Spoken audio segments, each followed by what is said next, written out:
Hey, what's up? I'm Mike Acosta, DJ, producer, and sound designer from Los Angeles, California, and welcome to my first episode here on the Master Your Craft series with Ableton Live with Academix.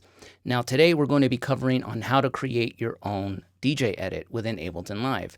Now, to put it real simple, what is a DJ edit? It's essentially taking an original song and you're cutting up certain sections and rearranging them so that they fit your particular style of mixing better. As you all know, there are some songs that just start right away with the vocals. And when that happens, it makes it very difficult for certain DJs to mix into one song or out of another. So we tend to edit these songs to make them easier to mix. One of the advantages of being in a record pull service like, let's say, BPM Supreme, is a lot of those songs already have those intros made for you, so you don't have to worry about that. And that's one of the benefits of having like a record pool service like BPM Supreme. You can easily download those songs and they already have the intros and the outros and all that stuff in there for you, so you don't have to do it. But even with those, sometimes it may not be your particular style and you may need to rearrange something a bit more, or maybe you have an idea that would work better for you. And so I'm going to show you exactly how to be able to get those ideas from here into Ableton, and then you'll be able to play that out. So today I will be showing you how to edit the song. We will also be doing a transitional type of track, and what that means is we're going to go from a slower tempo into a faster tempo, and that is really great for when you're transitioning from, let's say, playing hip-hop, and then maybe you want to go into dance music. Having a transitional track works great because you can mix into the hip-hop tempo, and then at a certain point that track automatically speeds up into a dance track, and there you go. So we'll be covering that, and we'll also be covering on how to create a clean version of a particular track. As you know, there are a lot of songs out there, and sometimes you may get the radio version where it's clean, and sometimes on record pull services and things like that, you may have the song and it may have a few words in it that are explicit, and you can't really play that at a club or at a wedding, for example, or if you're playing at a store, you know, like inside of a mall or something like that. You obviously want to keep your music very clean because you have families that are coming around, you have children around, so you may want to, you know, create your own clean version. So I'm going to show you exactly how to do that as well. So let's get started. We're going to be using Ableton Live 11 today, but everything that I'm showing you can totally be done in Ableton Live 9 or 10. There may be just a few differences in the user interface and how certain graphics look on certain plugins from Ableton. But other than that, everything is pretty much all the same. You can do it in version 9 and 10 as well. So let's get started.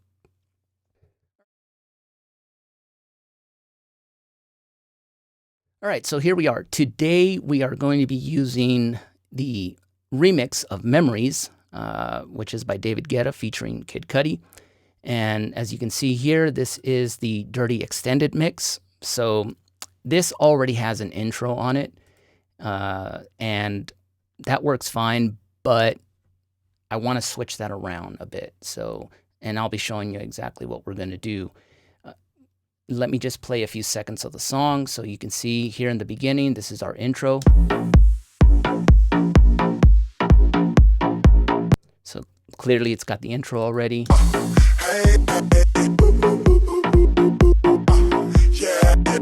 Then it goes into that section where there's using some vocal chops, and then you have the actual drop here. All the crazy shit I did tonight.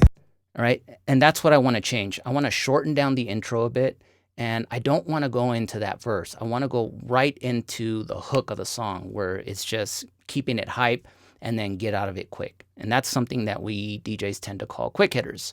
It's essentially a very easy way to kind of play the core hyped section of a song really quick, and you get in and out and on to the next song. So I'll be showing you how to do that as well today. So let's jump right in here. Now, the first thing that you want to do is with any song that you bring in and you're going to do edits, you want to add warp markers. Now, the way that I got my song in here, you can easily drag and drop from Ableton's browser here. You can just, you know, drag a section in there. You can also drag and drop direct from your desktop. Super, super simple. Once you have the song in, we double click And right below here in this section here, we want to turn on the warp markers.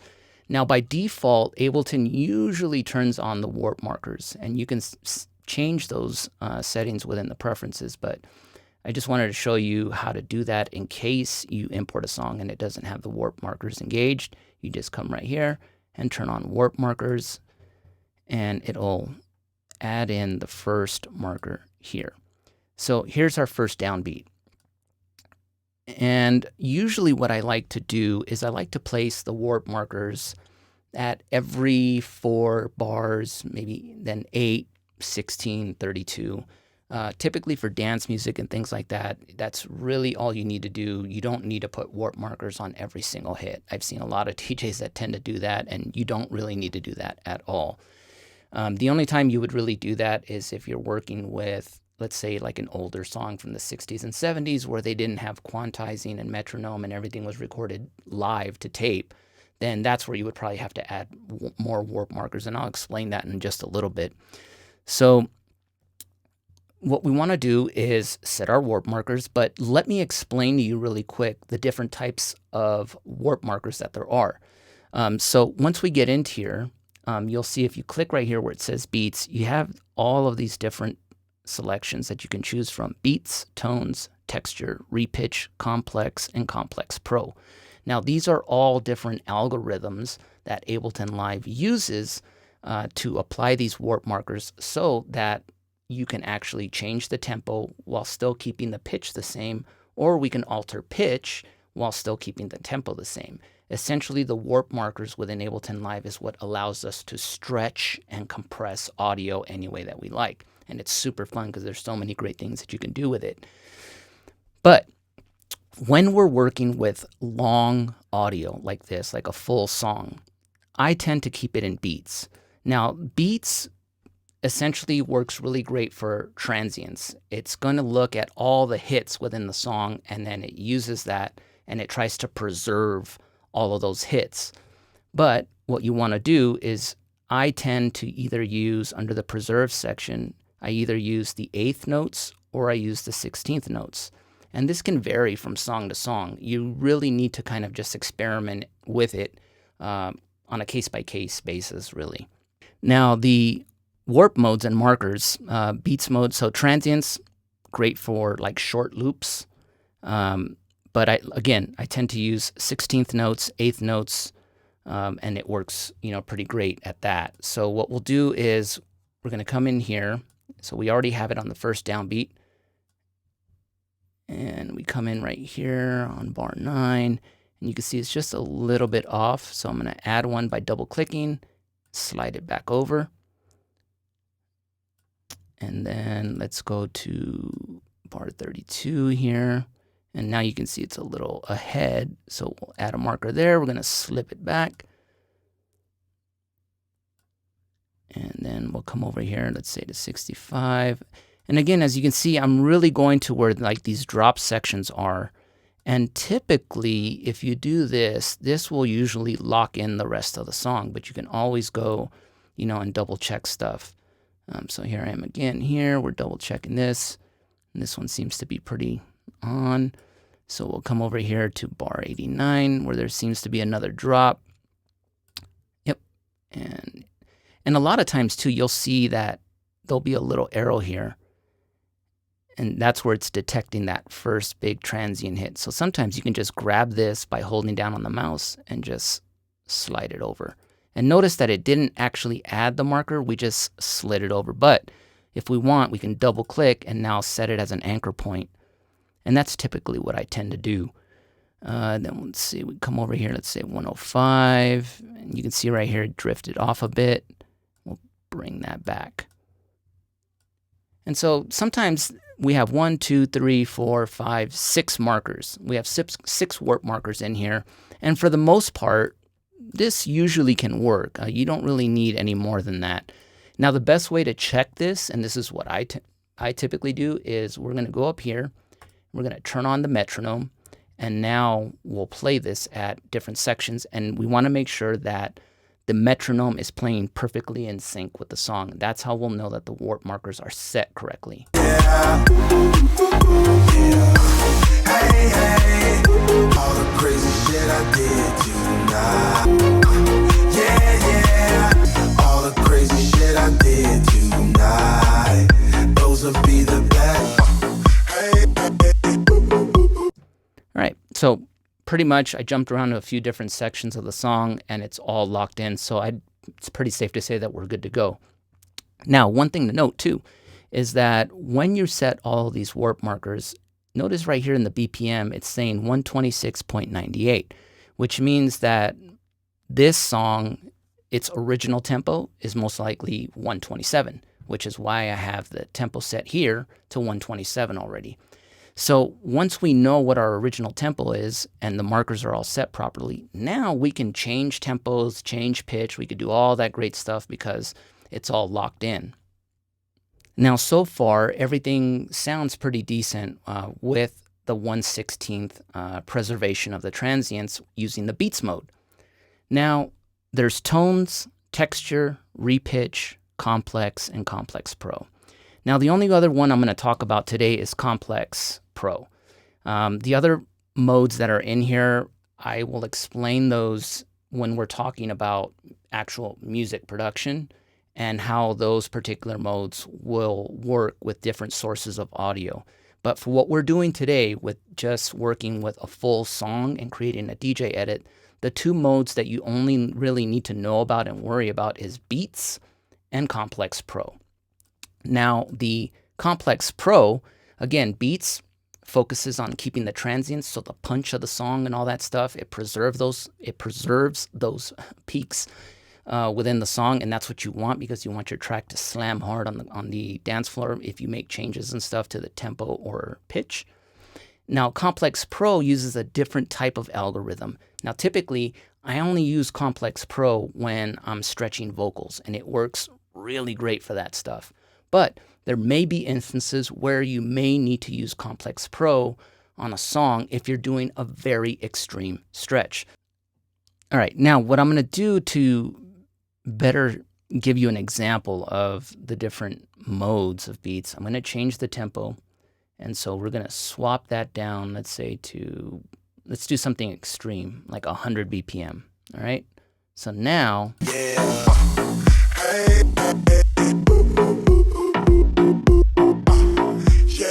So you can hear that the kick drum, you still hear the punch, but now in between those notes where the vocals are, you're starting to hear those artifacts. And so if we switch this to eighth, let's see what that sounds like.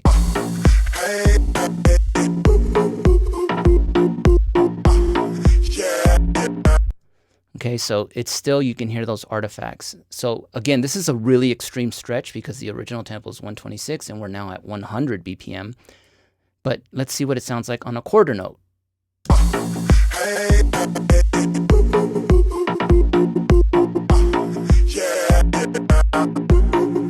Now that is actually really cool. And if I was doing a remix or something like that, I would actually resample that to have those crazy triplets, kind of happening. And, who knows what I can come up with. But that's some really great, kind of stuff that you can do with the warp modes.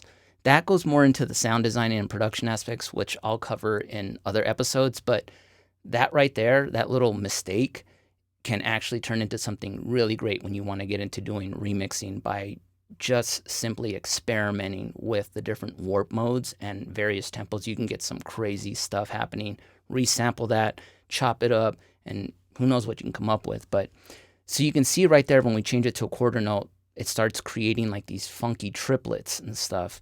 But for an extreme stretch like that, I probably wouldn't use the beats mode for something like this. So this is where I would now switch over to Complex Pro. So now let's listen to what this sounds like using the Complex Pro warp mode.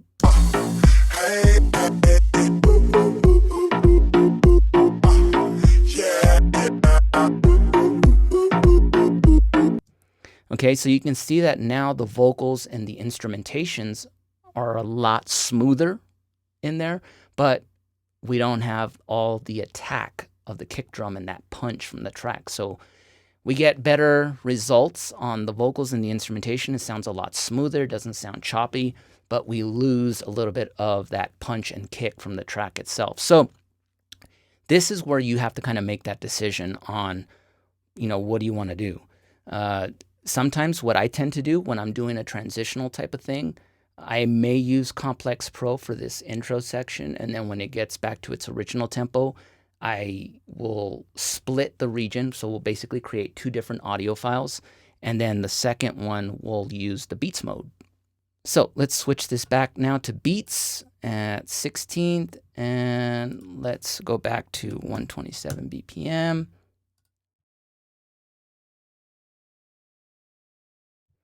All right, so now that we have our warp markers all set, the next thing that we need to do is we need to basically cut up our regions. And what I mean by that is I tend to go and create splits in tracks, and then I label those sections so I know exactly what they are, and then essentially later on I'm kind of piecing them together like a puzzle.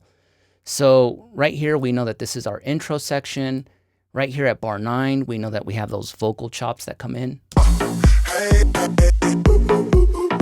Right, so what we're going to do is we're going to split this region here, and you can do that by either using the shortcut Command E, which there you go. You now have 2 different split tracks. You can also, if you go to the top, you can go Edit, Split, same thing. And the other thing that you can do is right below, so don't put your mouse right on the track. If you go right below and then right click, you can choose Split from there as well, and that does the same thing. So really, really cool. Another thing that's cool too is we know that right here at bar 17, that's where that verse 1 starts. So what you can also do is when you know where the sections are, you can actually highlight the whole section and then do Command E, and now you've got 1, 2, 3 splits already done. So that's just another quick shortcut that you can do. So now that we have these 3 splits, we're going to right click. I'm going to rename this first one intro. Second one, we'll rename it. And this will be INT, short for intro. And we'll do Vox Chop.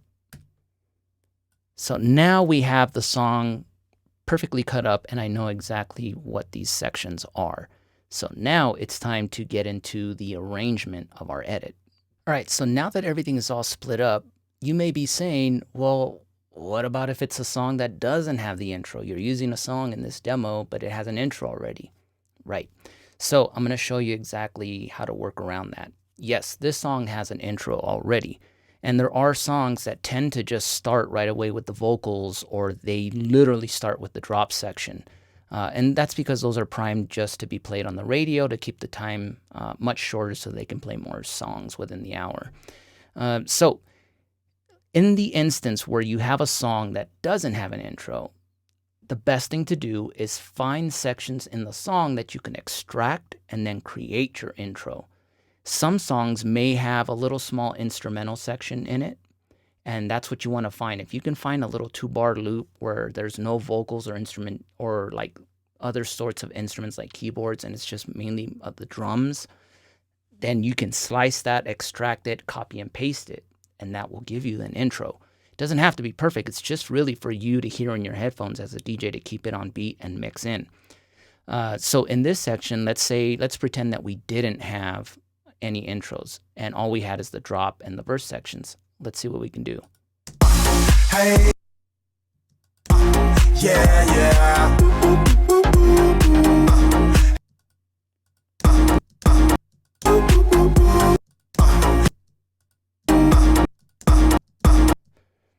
So here,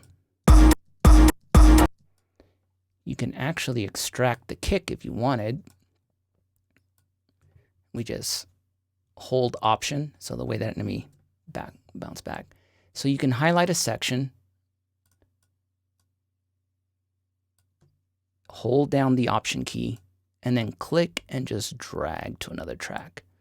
And that's how you can extract that. It's basically you're just copying that section. And so if we listen to this by itself, we can now use the fade markers here. So what I did was in version 11, I think this is also in Ableton Live 10. By default, this is what you'll see. You have your tracks here, and if you look at the end, you got a little square there, and that's your fade, so that you can put a little fade on the end in case you get clicks or anything like that. And then when you want to view automation, which is something I'll cover later, you press the A key, and that's where you see all the lines for automating things. So if we turn that off, we're just looking at the actual arrangement screen here. We can use the fades to shorten the kick a bit.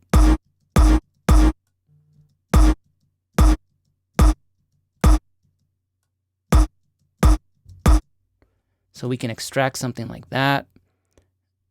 Let's say we go back to our track here.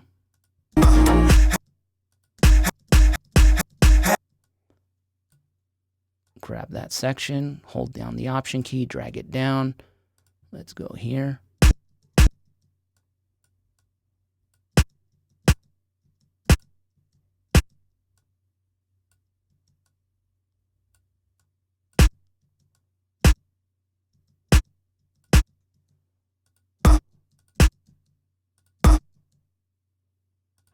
All right, so now we have a kick and a snare.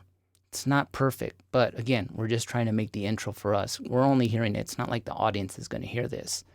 So once you have those elements extracted, let me just delete those, and I'm going to go over here where I already have these elements laid out. So here we are.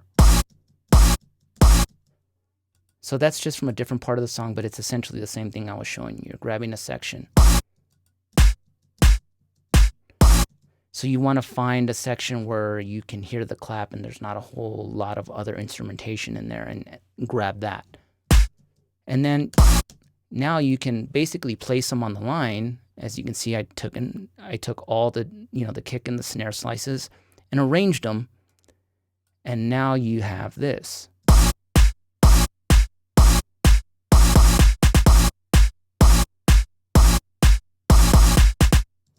Okay.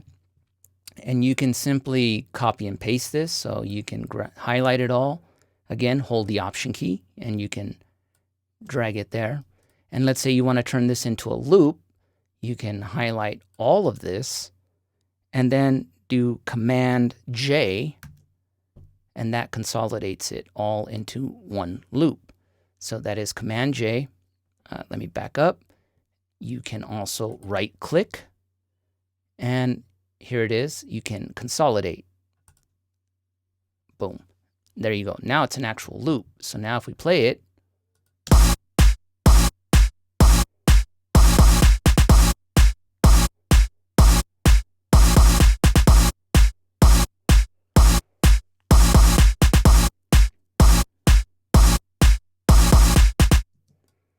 all right. So let's just say that, let's keep that. We're going to pretend that this song didn't even have an intro. So we'll keep that. And again, I wanted to shorten this down. So once it gets to that section there, which is perfect, that's all I need for the intro. I don't want it to go into this section here of verse 1. So let's unmute that. All the crazy shit. All right, I wanted to go straight into. Hey, hey. So if I was to do that, I could take this section here, drag it, and move it there. Now, after this is done,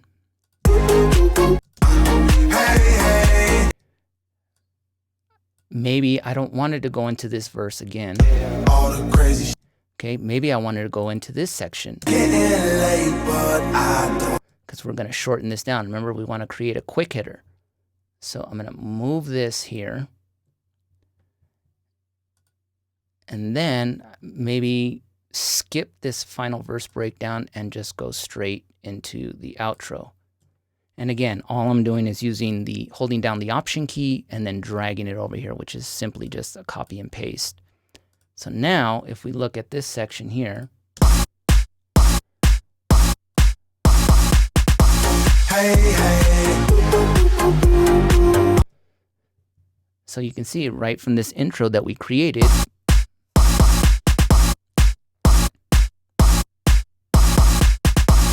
Hey, hey. So now that's just a quick hitter. Goes right into the drop. Nobody is going to hear that intro section. You may just hear like those hits, but it'll be mixing on top of the other song that's playing before this one.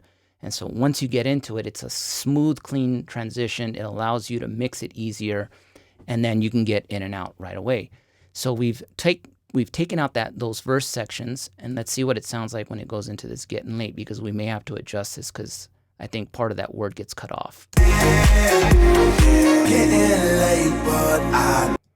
It's not too bad. Would people notice it? Maybe, maybe not.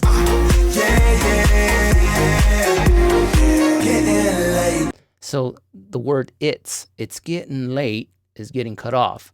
So what we can do is we can zoom in here and let's bring back this section a little bit. So again, if you just put the mouse right over at the beginning, you'll see the little handlebars. You can then drag this way. Let's see if we bring it back just a scotch more. That sounds good. And then what we want to do is we want to create a crossfade so that it's a little bit smoother between these two sections here.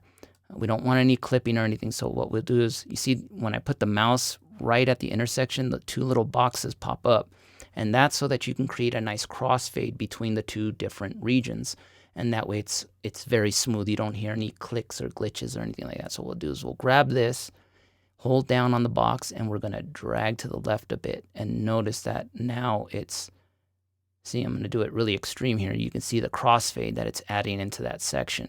It's blending the sections from the two together with a nice crossfade so that it's very, very smooth. So what we'll do is we're just going to put a little bit there. Let's zoom back out of here and let's play that. Perfect. Let's play it again. Let's move it back a bit.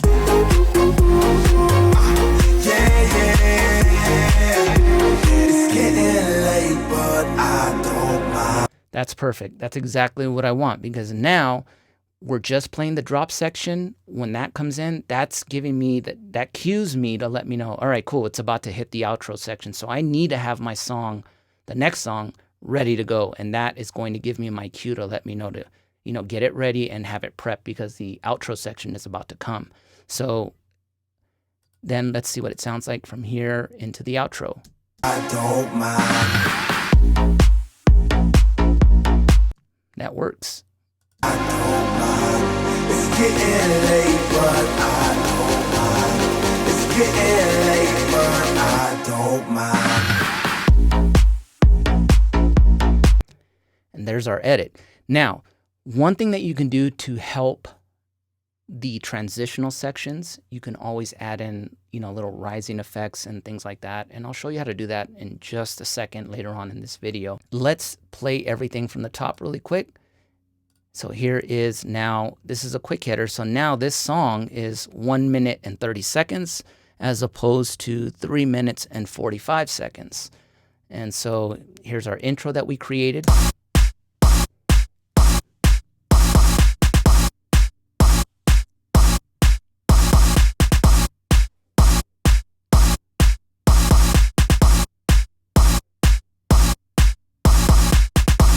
Hey, hey. Yeah, yeah. Hey, hey. Hey, hey. Yeah, yeah. It's getting late, but I don't mind. It's getting late, but I don't mind.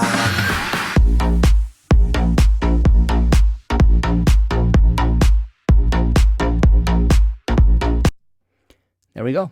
Simple, quick hitter. We've shortened it down. We have the main parts that we want to play out. We can get in and out of this really quick. We have a nice intro and we have an outro section. So this will make our transition from one song into the next a lot smoother. And again, you can rearrange this any way that you like.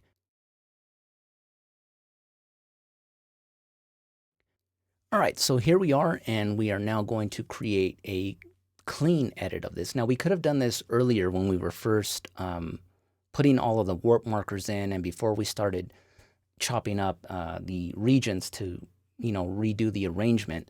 But because there's a couple of different ways to do this, I wanted to show you how to do it separately so we can just focus on this so that I can show you the 3 different methods for the way that I normally like to do this.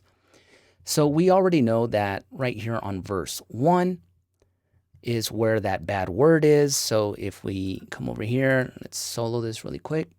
All the crazy shit I did tonight. Let's fix this. That way we can keep it nice and clean.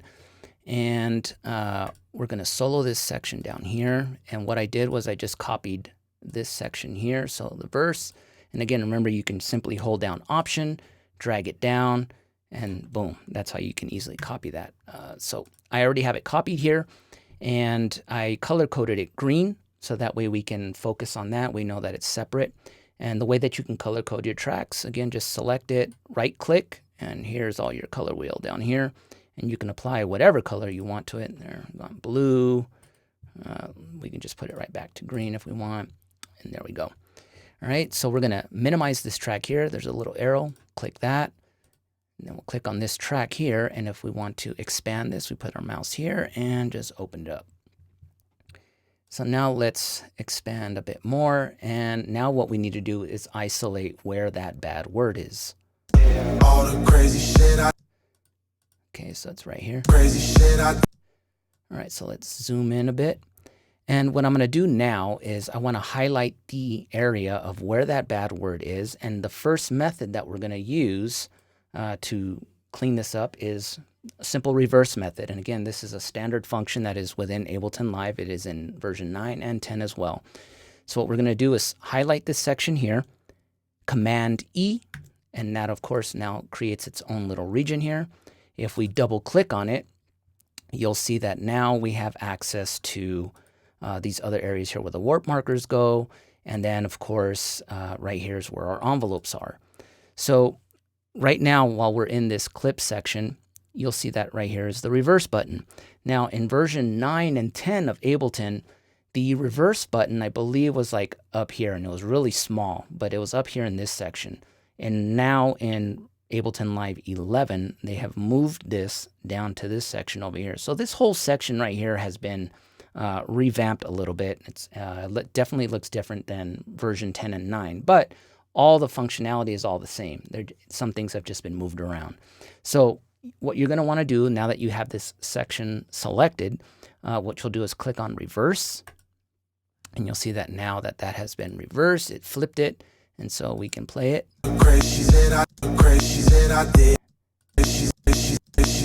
So now you hear there's a little click there. And earlier I showed you guys how to use the crossfades to prevent, a lot of those clicks and stuff. So what we'll do now is we're going to grab this little square here. We're going to move over to the right so that we can really just get rid of that click and make it as smooth as possible.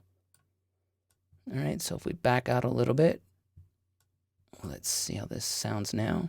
all the crazy shit I did, all the crazy shit I Okay, still needs a little bit more. So there we go. Let's back out a bit. crazy shit I did, There we go. So there we go from the top. all the crazy shit I did tonight. Okay, real simple. That would work in most cases. I think it's super clean. But again, it may not always work. It really depends on the word that's being said.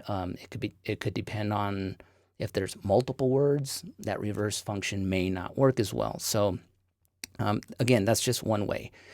The next method that I'm going to show you guys, let me just put this back, is using Ableton's transposition. It's kind of like a pitch shift. So what we're going to do again is we will go and highlight our section here. I'd say about like right there. Again, Command E, and then we go into this section here. And now what we're going to do is, here's the reverse function, but we're going to click on this tab here. And that way we can, this is our envelopes tab, okay? And when you see all these lines for automation and things like that, see, if I press A, click on A, you have the ability to now automate stuff. So these lines, when you click something like this, and you're making all these, changes and stuff, these are all envelopes. And you can draw different curves and envelopes and stuff to automate certain things. So now what we're going to do is we're going to use the envelopes and we're going to draw the pitch shift to go down at that one section. So if we back out a little bit, you can see that we have the locator bars here indicating that we're selected on that one area. And what I'm going to do now is under the envelope section, I'm going to choose clip, and then I'm going to choose transposition. So what I'm going to do is double click, add one breakpoint there, double click again, add another breakpoint here, and then I'm going to click again to add another breakpoint and start dragging down. And then I'm going to move it over to the endpoint here, and I'm going to drag this down probably about -24.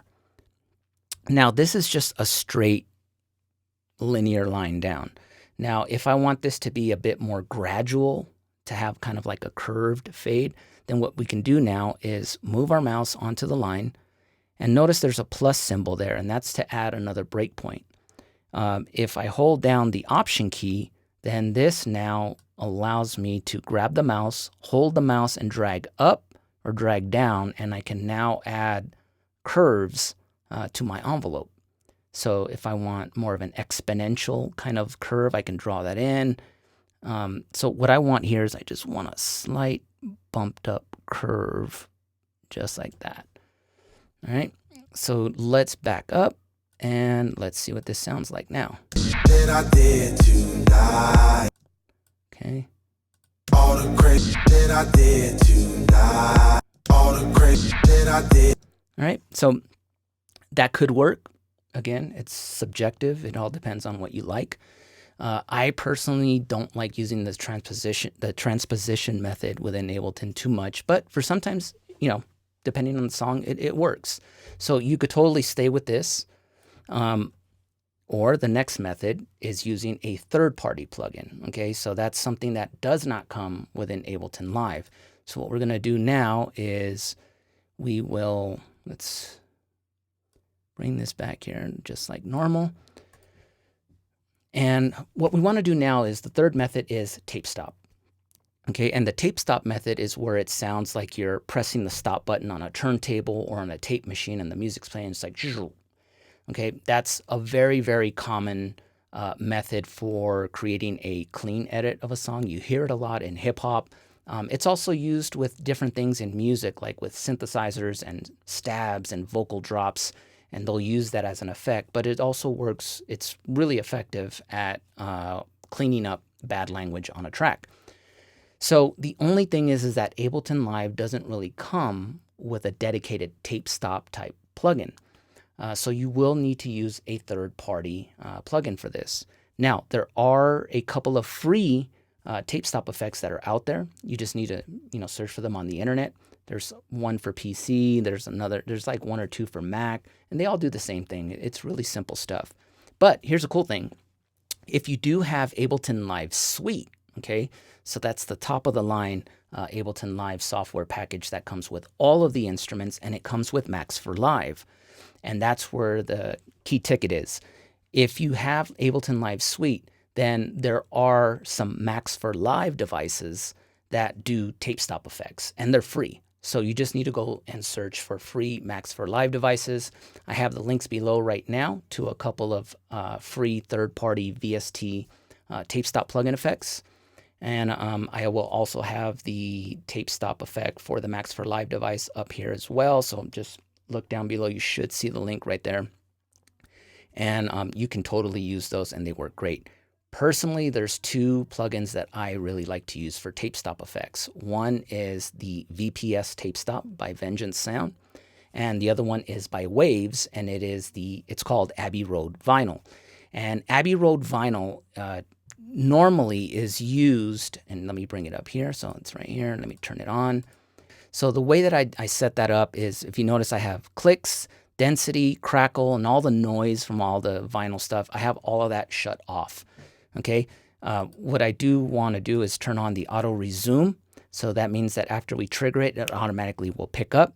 and I have the length set to about 12. Okay, so what we want to do here is, let's find that section again. Crazy shit, crazy shit. So we're going to do this, and we will do Command E, so we highlight this. We know that it's in this section. And now what we're going to do is we're going to press the A key, all right? And this now turns on automation for Ableton. And just to explain it really quick, I will cover this in much more detail in other production videos. But essentially what automation is it allows you to tell a plugin what to do and when to do it. And you can draw it in. So like if you want the tape stop to come in at a certain part, you could draw it in where it's going to come in, how long it's going to stay on, and then when it's going to turn off. That's really what automation is. Automation, you can use that on all kinds of things, on your volume. If you want the volume to come up at a certain time and then you want the volume to come back down, when you draw that in and do that, that's called automation. And that's what we're going to be doing here. We're going to automate turning on the tape stop and then turning off the tape stop at a particular time. So what we're going to do here is we'll come on the track, and we're going to choose the Abbey Road Vinyl plugin here. And when you click on the row right below it, these are all of the different parameters of Abbey Road Vinyl that can be automated. And what we want to choose is stop play. And so now that we have this section here, it's already selected. If we hold down the Shift button, notice that the whole line just in this section turns yellow, while the envelopes that are outside of this selected region are red. And this is cool because now if we hold the Shift button down and then click on the mouse and we drag up, that now has put the stop on. So this is where it will stop. And then once it gets to this section here, the stop will shut off and it'll resume like normal. So let's take a look at what this sounds like now. All the crazy shit I did too. All the crazy shit I did. All right. Now that sounds pretty cool, but I'd say we could probably adjust the length to make it sound a little bit better. So let's do that.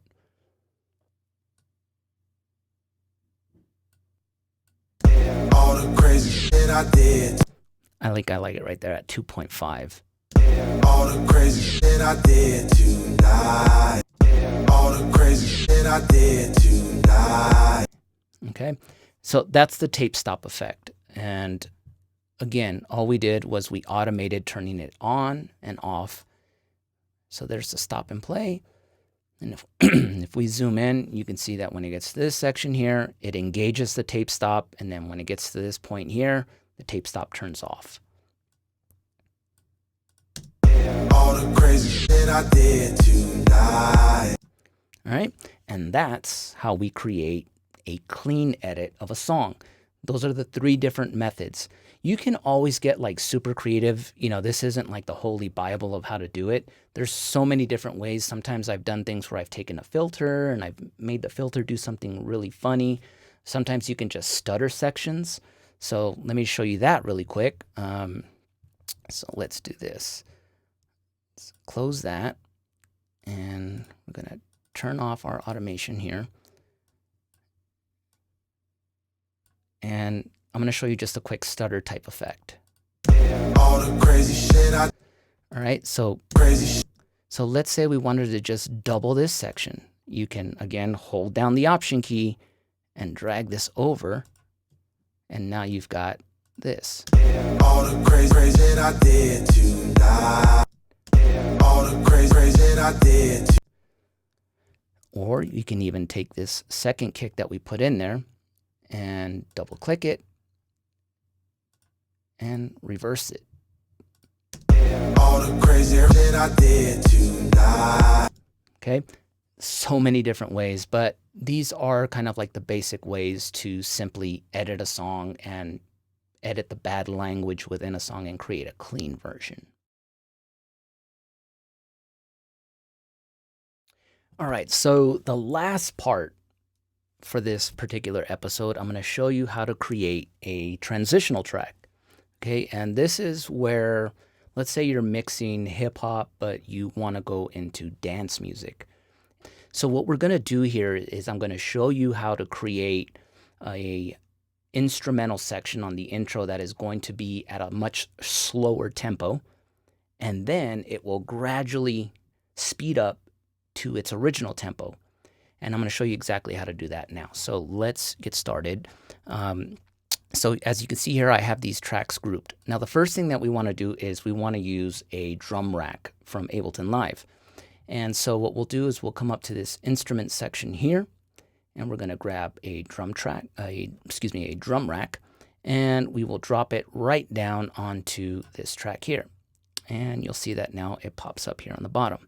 Now, why do we need a drum rack? Well, because for this particular transition, I'm going to program a more tropical or Latin rhythm with the drums so that I can mix out of, let's say, if I'm playing some rhythm music or reggaeton or something like that, and then I want to go into dance music, I want this to have that same kind of drum pattern so that it matches with that style of music and then goes into the dance version. So we're going to use the drum rack, and what we're going to do is, remember earlier in the video, we extracted just the kick section and then the section that had the clap. Well, now we're going to take those samples that we extracted. So we'll go up here because I have them all in a group. And here they are here. And what I can do now is just highlight this one section, right? And let's bring this down here just for a quick second. And then there's the other one there.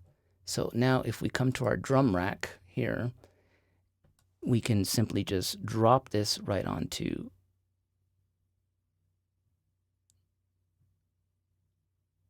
C2. And then we're going to take this and drop it right here. So now if we play this, and I have a little MIDI keyboard here connected so I can actually trigger it. And what I want to do is I want to create another copy of this kick drum, but in a lower octave. So what I'll do is I'll take this, let's go back here, and we're going to drag this down right here. So it's the same kick, but what we're going to do is we're going to go to this one-shot section here, and what we want to do is transpose it down a bit.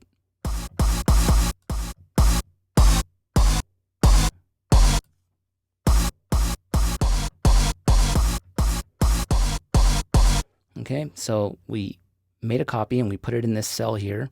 We selected this one and we went to the transposition here and we brought it down about 3 semitones.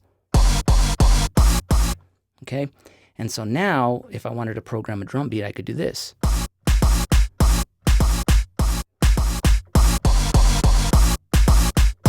Okay, really simple. So that's how we have the drum rack. And now, just to save on time a bit, so what you'll do is once you want to record that, you'll highlight the section here. So let's say we want this to be a bar 4, and then we'll highlight that, right click, and then what you can do is insert MIDI clip. Okay, so now the next thing that we want to do is we need to set our tempo. So what we're going to do is we're going to go up here and we're going to change this tempo to 100. Okay. And let's close this real quick. So here's the empty MIDI track that we put in there. And we need to arm the track. So let's solo. Okay. Now the other thing that we want to do too, since we're going to program this beat, is we want to turn on the quantize. And if you're asking what quantize means, simply put, it makes sure that whatever notes that we're playing automatically lock into grid so that they're directly on beat. So what we'll do is we go here to the edit section, and if you come to record quantization, what you'll do is choose 16th note quantization. And that's pretty standard right there. So once you have that engaged, that means that if you're playing the beat and you play it a little bit off beat, Ableton will automatically adjust the note and lock it right into where it needs to be. So let's record this one little section here. All right, so we've got the metronome. All right, wait. All right, so quantization is now set. We're going to turn on our metronome so that we make sure we're playing exactly to the beat and hit record.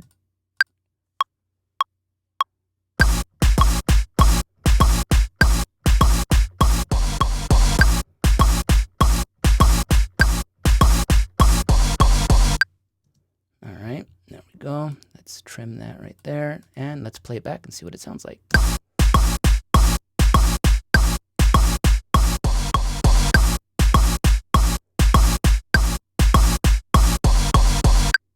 All right, pretty simple to do. Quantizes on, it automatically corrects the note if we play it off a little bit. So now let's go to this track here because I already have everything kind of set up and programmed. It's the same exact thing that we just recorded. Now on this section here, this would be the break section, right? And this is where it's going to go from 100 BPM up to 127. So by this point, you should already have been mixed into it. You should be out of the other record. And then from here, it's automatically going to increase its speed without changing the pitch. Okay, so what I did with this section here is we took our kick drum, right? And all I did was program a roll on it. So it kind of stutters like just like a snare roll, but we're doing it with the kick drum. So check this out.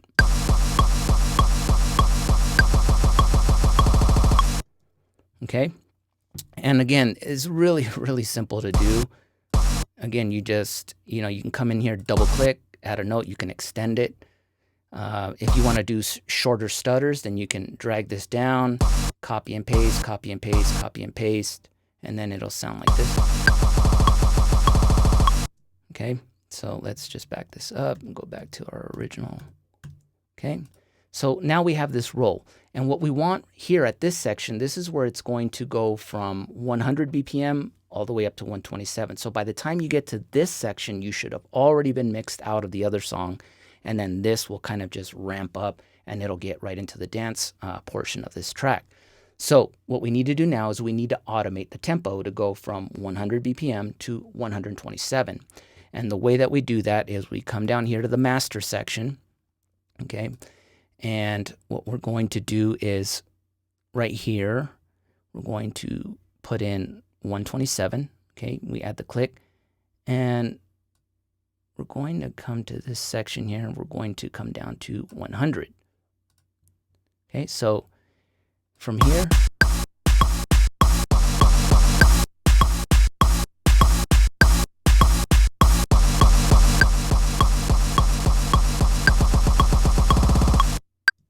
okay, and it's going to just roll up. Now the thing is what part of the song do we want to come in at that section? And obviously I just want the drop section. So I've put that in here. And again, it's just what we copied from up above from what we did earlier. And so it's this part. Hey, hey. Hey, hey. Okay, so really, really, really simple. So we're just using the existing track that we already edited and warped before, and we're just going to bring it in right there. Now, earlier, I did mention to you that in order to help transitional things, it's always good to use, effects, risers, and things like that.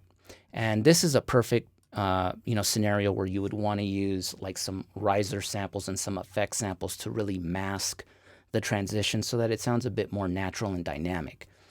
So I'm going to grab some samples from my BPM Create account.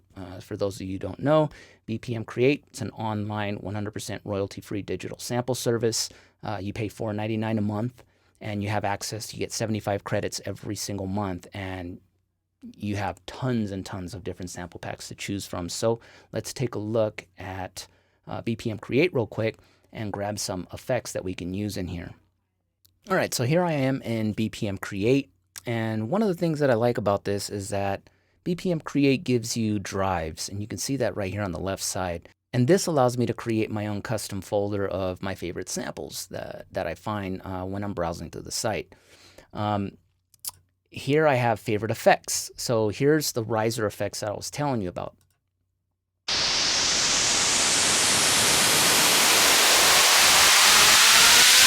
Okay, so there's one. There's another one.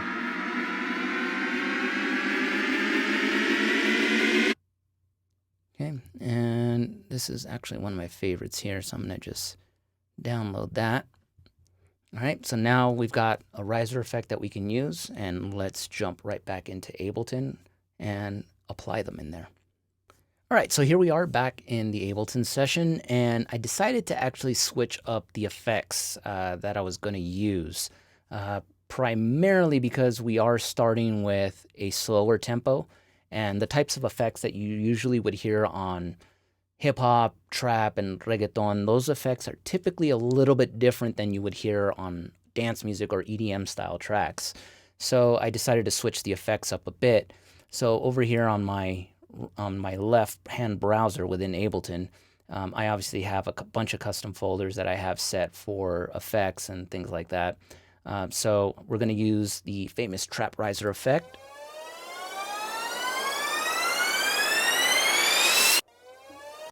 Really easy to create with a synthesizer. Again, that's for another episode on how to do that kind of stuff. And then a simple noise fall, all right? So that's something like this. It's just white noise. And you can easily create that with a synth, turn on white noise, record it, filter it, really simple stuff. Again, this is something I can cover in another episode. If you guys are interested, leave some comments down below and I can do something on creating these types of riser effects and downfalls and how to do them really easily. So those are our effects. And so now that we have those in place, along with the piece of our track here, okay, let's listen to how everything now sounds. So remember, we're starting at 100 BPM, and then we're going into the original tempo of 127. So this is what we would call a transitional type edit or track. Or sometimes some DJs call them tempo changers. So again, really great to use when you're switching genres of music, like let's say you're going from hip hop and then you want to go into dance music. So this is what it sounds like now.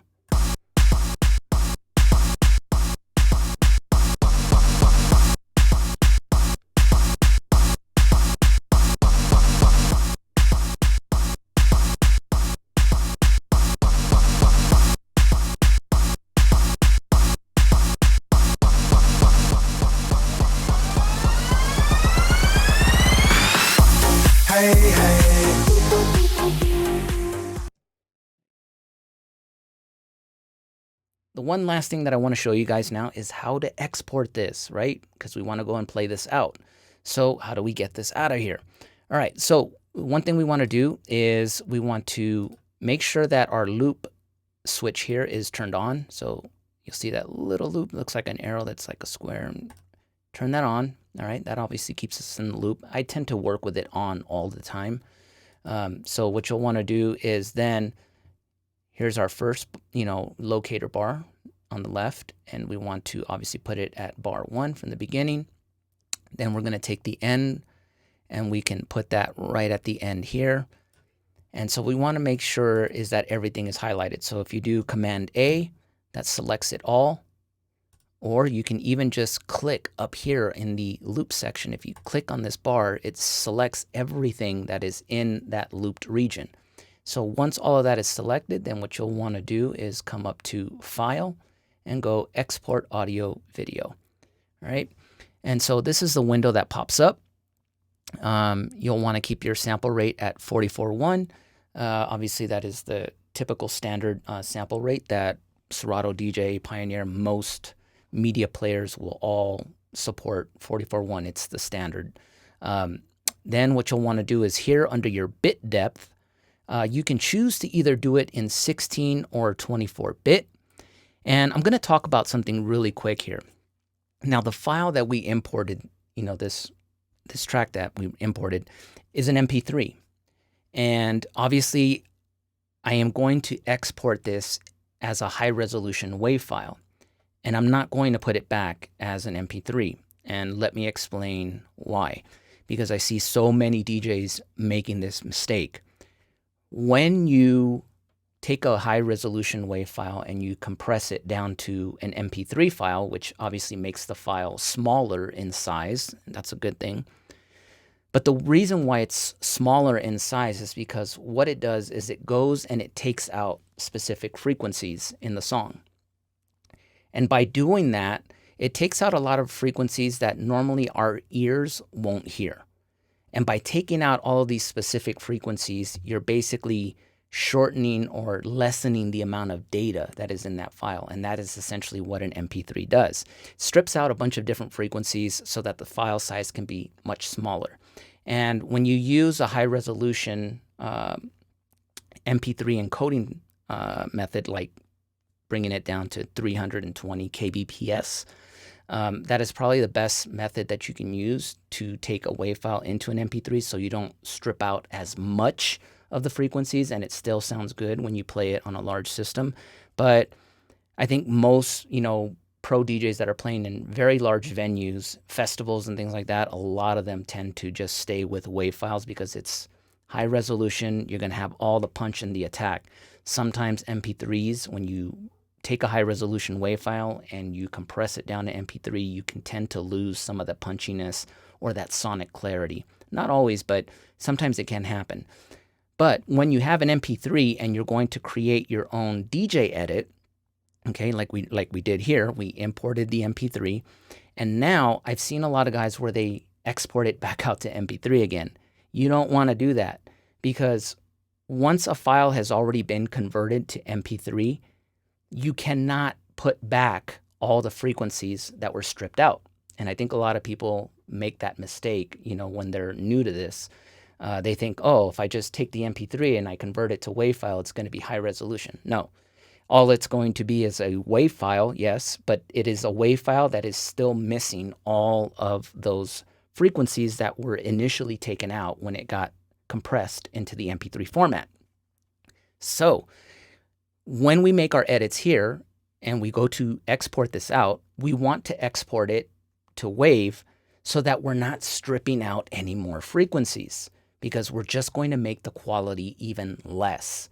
So if you're taking an MP3 and you're creating your own edit, make sure that you export it to a WAV file. Do not export it back out into an MP3 again. Otherwise, you're just degrading the overall quality, the sonic clarity, and the punch from the track even more than what it was already missing when it first got converted into MP3. So I know it's a little drawn out, but I just wanted to explain a little bit on why we're going to export to WAV and not to MP3 again. So we're going to choose 16-bit. I don't need it to be 24-bit, but 16-bit WAV 44.1's perfect.